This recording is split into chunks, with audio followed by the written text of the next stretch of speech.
Welcome to Tablenauts. My name is Max, and today I'm going to talk to you about the 10 game collection. These are 10 games that I would basically choose to keep if I had to narrow my collection down for some emergency or something hypothetical like a YouTube video. Recently I did something similar to this, narrowing it down to a single Calyx cube, but in this one I'm not giving myself any restrictions on size, just a number of games, starting with, maybe a cheat, Dungeons and Dragons. I'm not sure if this should count in a board game video, but I'm gonna count it. These are my dice. This is my dice bag. Over there I have some minis, and over there I have more dice and Danielle's stuff. But Dungeons and Dragons is a game that I would want to keep, to hold on to. It's a game unlike any other board game because it's not a board game. But it's one that I would desperately want to have access to. I want to keep playing Dungeons & Dragons, again, unlike anything else in my collection, and something that I want to repeatedly come back to. Currently, we play about every other week, and it's one of those things that I want to get into even more. Not necessarily just Dungeons & Dragons, but role-playing in general, whether that be Monster of the Week or Blades in the Dark. I like role-playing, and I don't do it enough. I'm not very good at it, I just think that it's fun. And it's one of the more fun activities you can do with, not many things, no big boxes, no game components really. You can all do it in your mind if you have superpowers, unlike me, who can't visualize anything at all. I like to have a battle map and miniatures because it at least gives me something instead of my imagination, which gives me nothing. That's Dungeons & Dragons, though. I've predominantly played 5e and Pathfinder 2nd Edition. Again, want to spread my wings into more role-playing, but I can't imagine giving up Dungeons & Dragons. Like, that just doesn't, it can't even be fathomed for me, because that is such a big part of, my bonding with several friends, with Danielle, etc., that I can't imagine actually giving that up. I could make a joke here to my aphantasia again. Now, I'm fairly certain that most of these games are games that you've heard of, likely, very likely, almost certainly, on this channel before.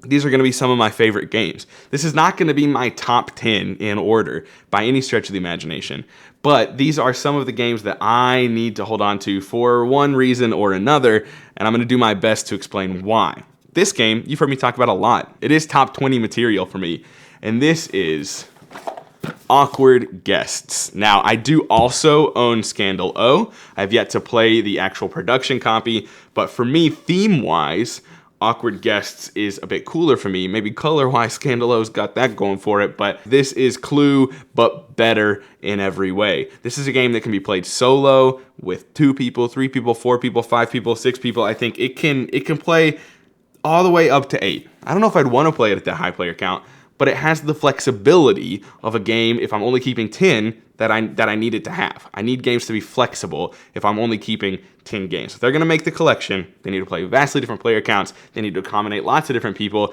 various difficulty settings, like in Awkward Guests. You can play some easier missions, and you can play some extremely difficult ones. But this is basically a deduction game.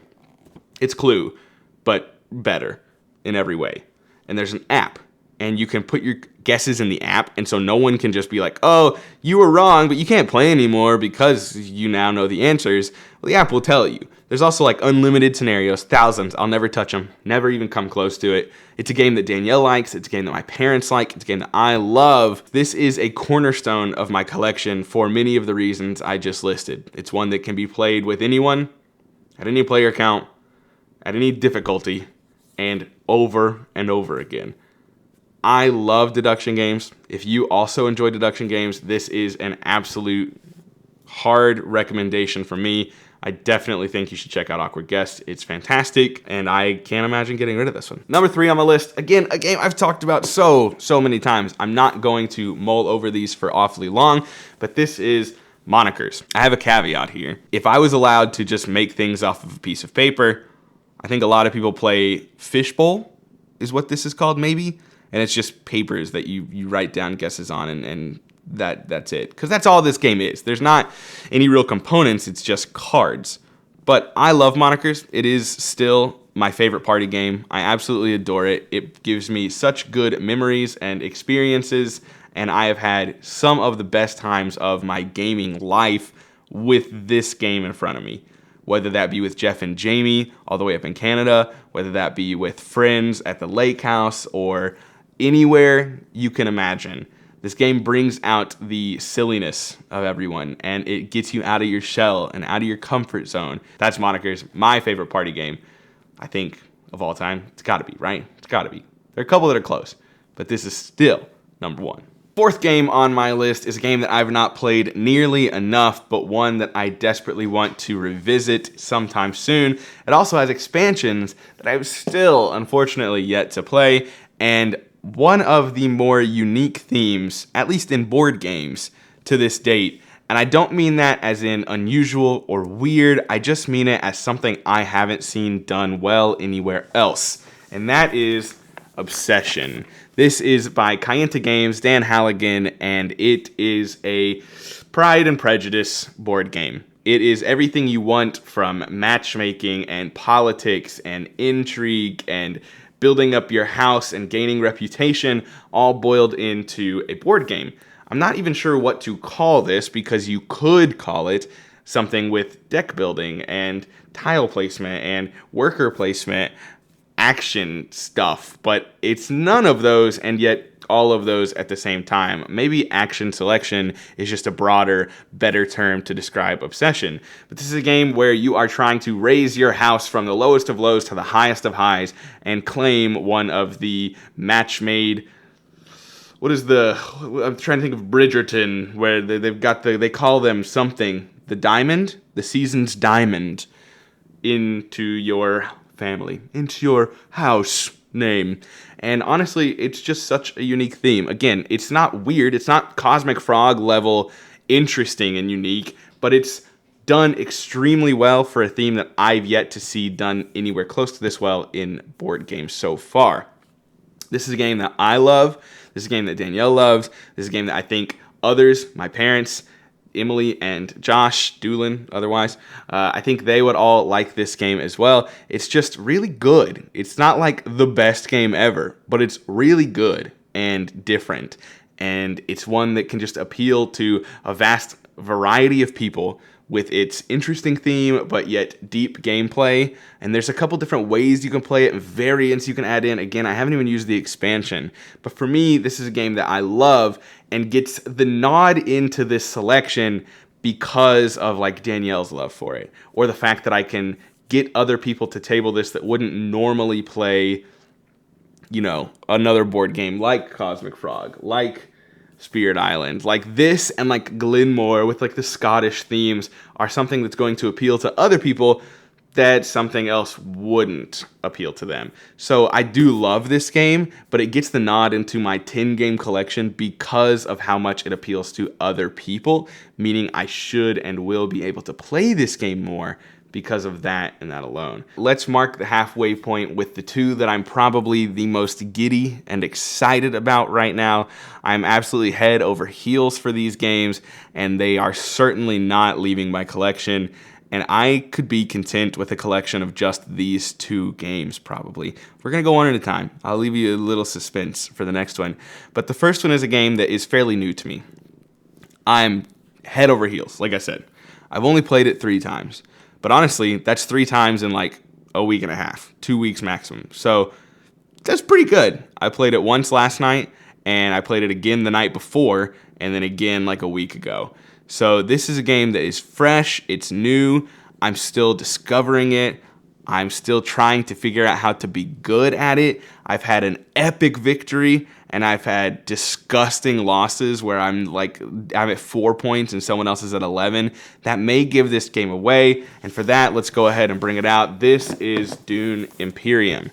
If you watched our recap video recently, you saw me gush about this already. I'm not going to spend too much time focused on it, but I am in love with this game right now. I am in love with it. I love the tension. I've mentioned before, I think I just really like race to 10 games. They're tense, they're exciting. Granted, last night when I played, I ended the game at 4 and Doolin was at 11. I did a very poor job, but that's beside the point. Forget I even said that. This game's awesome. I love the deck building. I love the worker placement. I love the hybrid. I have yet to figure out the right balance. Last night I went heavy deck building and my game suffered for it. I was very poor when it came to fighting and combats and actually getting those ever elusive victory points. But I like when I suck at a game sometimes. I mentioned this when we've talked about Paint the Roses, when we've talked about Regicide, and this is not to that level, but I like when a game is not so easily figured out, and I still have a lot of decisions that I need to work through and understand why this worked and why that didn't. And currently, this is the game that is so on my mind. This is the game that is taking over every time I have every time my mind wavers to board games, it's Dune Imperium in my head, and I'm thinking about what I could have done better and when I'll be able to play it again and upgrade components that I get for it. I do already have the X expansion. I've never played it without it. I've played it 3 times with the X expansion every time, so I'm only speaking at it from a standpoint of someone who's played the Dune base game and expansion. Really looking forward to the new expansion and seeing what it adds, but I could probably play this one 30 more times before I ever felt like I needed something else. It's just a game that I am adoring right now. So since I told you about my loss that I was absolutely humiliated in, I will tell you about my epic victory before moving on. Again, you can check out the recap for both Doolin and I's thoughts on this game, but I love it and I want to play it more. I've played this at 2 and 3 so far, but I want to try it solo sometime, and I want to play with 4 also. It's worked great at all player counts that I've tried so far. My epic victory. Whew, this was wild. This was 2 nights ago. Draco? Yeah? You ready for me to tell the story? You excited? Yeah, me too. I was playing with just Doolin. This was just Doolin. I had 2-player game. We were using the app to basically dummy a 3rd player. That was super smooth, super easy. He got to 10. I was at either 6 or 7. That doesn't really change how epic the story is. He got to 10. I ended up taking 5 actions because I had all 3 of my workers. I put all 3 down. On my 3rd action, I grabbed the Mentat, which allows me to take a 4th action. I played a 4th action.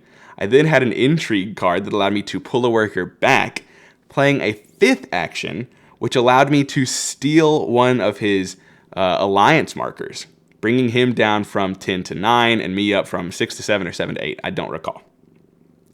Saving the game for me. And then on the following turn, I shot up the victory track and I won 11 to 10. And even if it was tied, I had the tech to win tiebreakers. It was just amazing. I mean, he was probably very upset and I would have been too. But at the same time, that was such a swingy, incredibly tense and exciting moment. It required card draws that worked out well. I had to play certain actions that allowed me to get more cards in my hand, that allowed me to buy the Let the Spice Flow cards, which gives me a victory point, and so on and so forth. I don't even remember what it was, but it was stunning. One of the most epic games I've played in a long time. Followed up by last night where I was handily defeated 4-7 to 11. It was gross, and apparently I still haven't figured this game out, but I love it so much. That's Dune Imperium, one of my favorite games these days. I am just head over heels for it. Absolutely in love with it. That brings us to number 6. Again, I'm going to go middle of the video. Let's push through with another game I love. You've heard me talk about this game a ton. I'm not going to sit here and drum on about it for too awfully long, but it is absolutely in my 10-game collection, and that is this beast right here, Blood on the Clock Tower. It's got to be. It's got to be here. This is a social deduction game for 5 to 20 players, typically going to be played between that 8 to 12 range, and it is the social deduction game for me. It's replaced anything else, and it has honestly saved my love of the genre that I never thought I would have a love for anymore. I used to love Resistance. I used to love One Night Ultimate Werewolf, and then that just kind of fell out, and Danielle wasn't a fan, and friends moved, and I never thought that this would be a staple in my life again. Turns out Danielle and a lot of other people that don't actually like normal social deduction games love Blood on the Clock Tower. And I adore it. I love playing it. I love storytelling, which is basically being a dungeon master for others to play the game. It is just amazing. I will play this online in our Discord. If you want to try Blood on the Clock Tower, join our Discord. We usually try and get in a game every other week, if not more. Please come. We'd love to play with you. I'd love to introduce this to new people. Honestly, it's just, I can't imagine another one being better than it. I have yet to even scratch the surface of what this game has to offer, honestly. I've only played Trouble Brewing, and I've only played Bad Moon Rising twice. There's still Sects and Violets. There's still the experimental characters. So much. But this game's great. It's so good. I love it. Every time I play Blood on the Clocktower, there is this rush as the game is played. And then the climax at the end where you win or you lose, or in the storyteller's part, you're just watching it all unfold and it's epic. And then after that, it is the game, in my opinion, the single game that gives me the most like, let's talk about that feelings I've ever had. You always do like a recap to explain how things work. And then you could just jump into another game or go play something else, but that's never how this works out. You usually spend 20, 30 minutes just talking about the game afterwards. What you did wrong, what you did right, how it was so close, how you would have never gotten it, whatever. And it's not just me. This is the first game that I have ever seen where we'll play a game and Danielle, let's say we're playing online, I'll be down here, she'll be upstairs because we have to be separated because I'm usually storytelling. She'll text me after the game or call me and say, come upstairs, I need to debrief. And I'll walk upstairs and we'll just chat. Blood on the Clocktower for 20, 30 minutes. We'll just talk about what happened and why things happened this way and what you could have done and how close you were. And it is the first game that, in my opinion, gets her as passionate about board games as me. It's the first game that we share an equal level of passion for. I mean, that's probably not true. She's probably going to watch this and say, no, Max, you clearly love that game more than me. And I probably do. I love this game so much. But it's the first game that even comes close to sharing a similar level of passion with Danielle about. And I love it regardless, but absolutely does her love of the game also enhance my love of the game. No question. No question. This game is amazing. But when I have someone else that I can get into it with, and folks in our Discord, like Ryan, like Hannah, like Carnival, like TJ, and everyone else, trust me, there's plenty more. I know, I'm not saying everyone. It would take me 30 minutes to list out all the names of people who love Blood on the Clocktower. But we just get into it and have awesome conversations and watch awesome videos and talk about what could have happened and what could have been done, and Draco's being so wild. But I get it because I'm amped for this game too. I think I said I wasn't going to talk about this a lot, and now I have. But again, I just have to be excited about these games. I freaking love them, dude. Like, if you're tired of hearing me talk about Blood on the Clocktower, just find every video where there's a timestamp and I start talking about Blood on the Clocktower and skip to the end. But I can't stop gushing about it. I just adore it. Adore this game so much, and I want to play with you. If you want to play this game, join the Discord. We'll get games going. I promise. Discord link is in the description. Come play some Blood on the Clocktower with us. Be a knot of Ravenswood Bluff. That's what we call ourselves in the Discord. We're pretty special. That is Blood on the Clocktower, one of my favorite games and guaranteed staple for my if I only had 10 game collection. At this point, we have gone through 6. We have 4 remaining. I wanted to keep a bit of mystery, so they're still sitting on the shelves behind me. These are like the 6 staples, right? These last 4 could be tossed in and out, but the 4 that I've chosen for a reason, and we'll talk about them as we go on. Number 7. I can't get it. I'm just going to get this box because I can actually get it. It's Cthulhu Death May Die. Great game. We have a couple gameplays on the channel. I love it. It is a scenario-based eldritch horror type game where you're fighting Cthulhu, where you're trying to stop the summoning and kill the big bad, and whether that be Hastur, or Cthulhu, or Dagon, or whoever it might be. This game has amazing miniatures. It has amazing gameplay. It is one of the more exciting games to play because you become so powerful. I know we've had a discussion on this compared with Zombicide, and they both, if you've played Zombicide but not Death May Die, I prefer Death May Die, but they both give me similar feelings, at least in like power creep. By the end of Death May Die, I am just rolling so many dice and I am crushing things. I'm wiping entire rooms. Yet, I'm so close to defeat. Whether that be because of the insanity track or whether that be because the game is running out of time because there's like a track that you have to focus on. This game is awesome. There's so much content. There's so many episodes. Every episode gives you different objectives. It's not just go in, get out. It's not just go kill everything. You have to do things. And I'll say, occasionally, they don't work.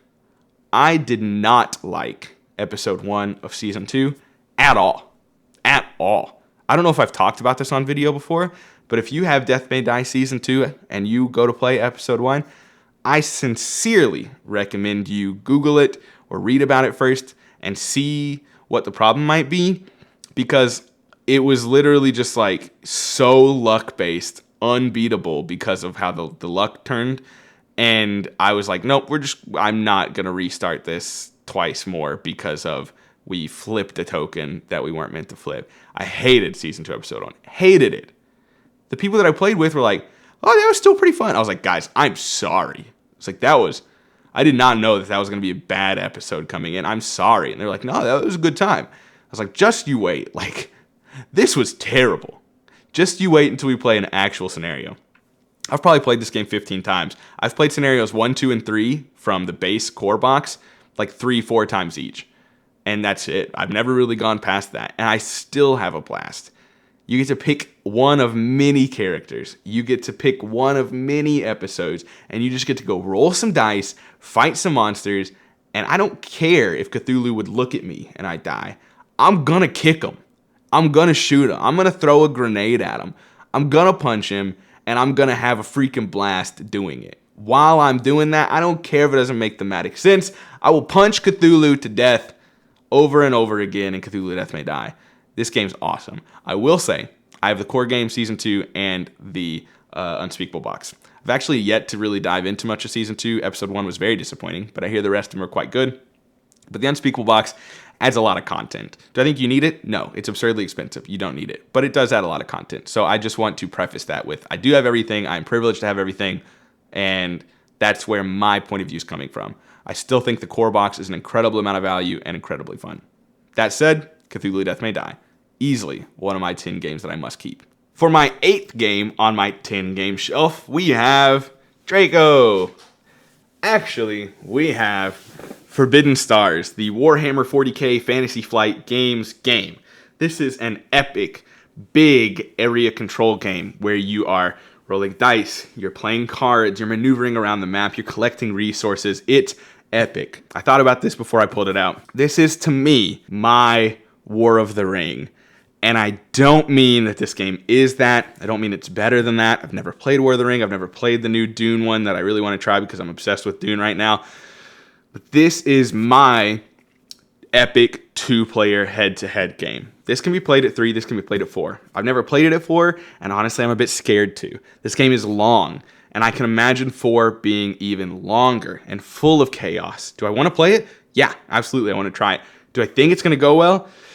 Honestly, I don't know. I've played it at 2 twice and at 3 once, and they've both been incredible experiences. The head-to-head, the tension in this game is just out of this world. It is among the stars. The tension in this game is so wild. Basically, there's a lot unique about Forbidden Stars, but if I had to narrow it down to one thing, it's about the order system. And when you place down an order, you're placing it down face down, and someone else can take their turn and place it on top of yours, and whatever it may be. When that planning phase ends and the action phase happens, you must flip over a token in player order. So say Draco's placed down a token, I've placed one on top of his, and then he placed down another token. He cannot flip over the one that I placed on top of because it is not uncovered. He must flip over the other one. I may have ruined his plans by doing that because he may have needed to flip them in the other order. And he's just SOL. He should have planned better, and I really hurt him, and I made a good move. Or he could have bluffed me, thinking that I would think that he needed that one, put down a random one he didn't need, I put down on top of his, and then he puts down on top of mine. And now I can't flip mine until he flips his, and I put one I needed there because I thought I was blocking off one he needed, but he was bluffing to me, and he doesn't actually need it. What? Yeah. It's freaking good. It's awesome. There's so much tension. There's so much fighting. It is just absolutely wild, and I adore Forbidden Stars. This is a... Draco, you're biting the... Draco, stop biting the camera.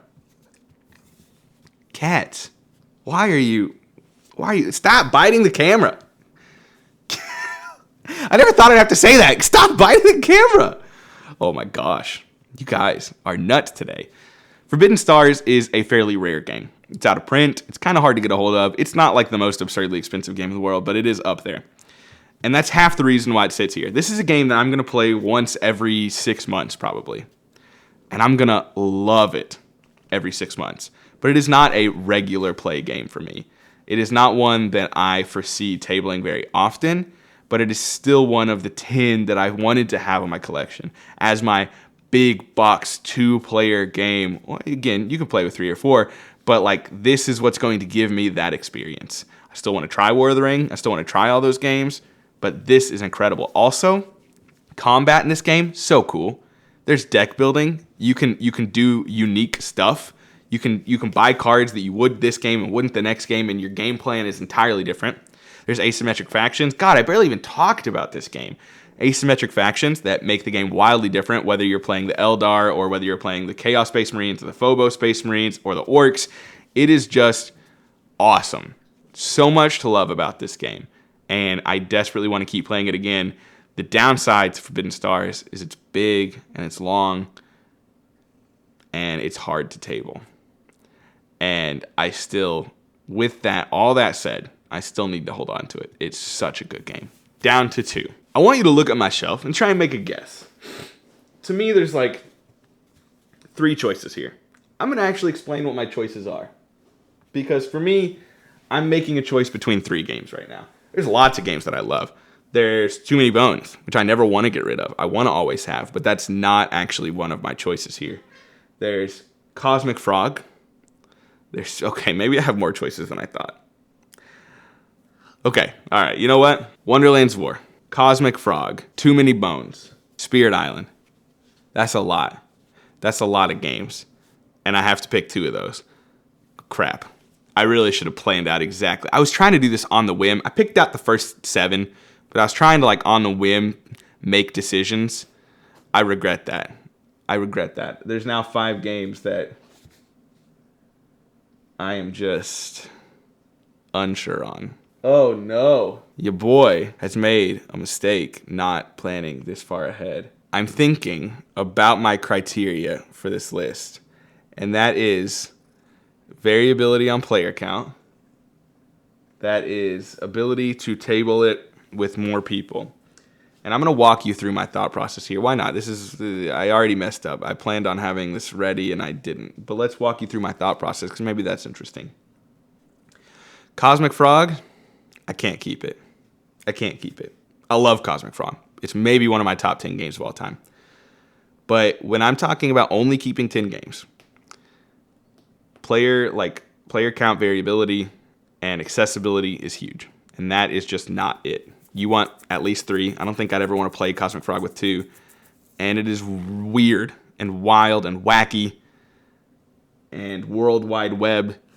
And I want to hold on to it, but I can't. So that narrows that down. Then we're down to Wonderland's War, Nemesis, or Too Many Bones, or Spirit Island. Man. You guys are so strange today. Too Many Bones and Spirit Island give you the solo ability, right?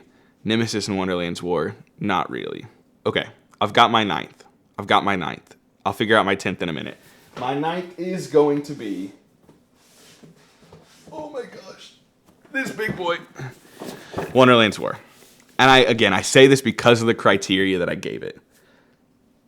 Differing player counts, accessibility for me.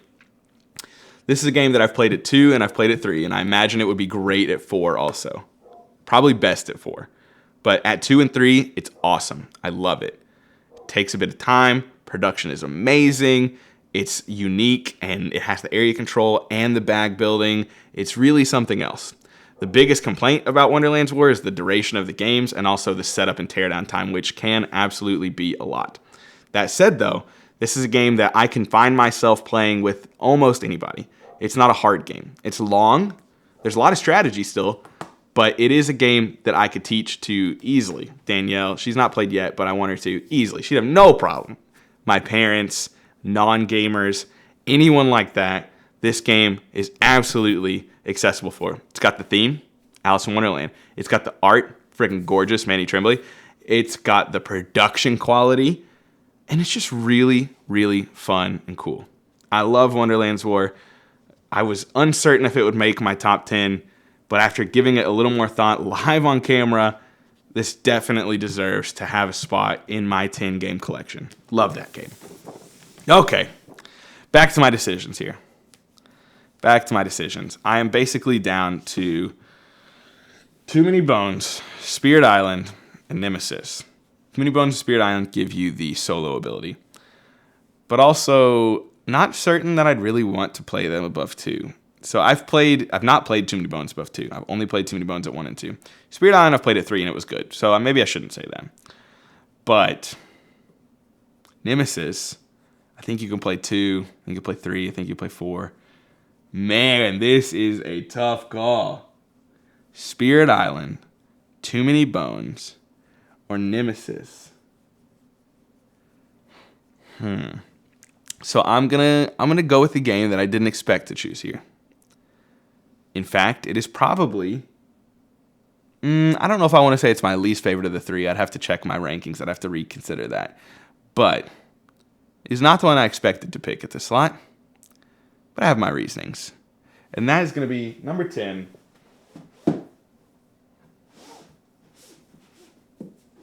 I'll get it eventually. Oh my gosh, it's so heavy. Nemesis. I truly thought that I'd be picking either of the other ones at this slot. Too Many Bones and Spirit Island. But Nemesis is, to me, the most, I can't say most unique. It's not the most unique game. It's the most unique of what it offers compared to what I already have in my top 10 list, right?